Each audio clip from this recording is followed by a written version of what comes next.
இன்னைக்கு என்ன வீடியோ பாத்தீங்கன்னா ever youth natural walnut scrub. இது எப்படி யூஸ் பண்றது நான் சொல்றேன். அண்ட் இது யூஸ் பண்ணி எப்படி ஸ்கின் இருக்குன்றத நான் லைவா டெஸ்ட் பண்ண போறேன். மறக்காம ஃபுல்லா பாருங்க. என் சேனலை சப்ஸ்கிரைப் பண்ணுங்க, லைக் பண்ணுங்க, ஷேர் பண்ணுங்க. தண்ணி நான் எப்படிலாம் ஃபேஸ் வாஷ் பண்ணணும் அப்பெல்லாம் தண்ணியே இருக்கு. இப்பதான் மோட்டர் போட்டுருக்காங்க நினைக்கிறேன்.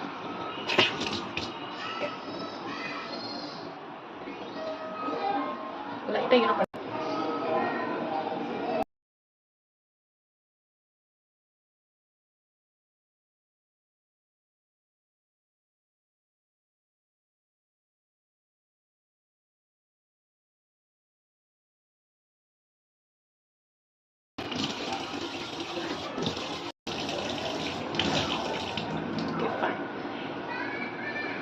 செம்ம சாஃப்டா இருக்கு ஸ்கின். சீரியஸா செம்ம சாஃப்டா இருக்கு. சரி நம்ம ட்ரை பண்ணி பார்த்தா ரொம்பவே சூப்பர் ரிசல்ட் கொடுக்குது. எனக்கு ரொம்பவே நல்லா இருக்கு. நீங்க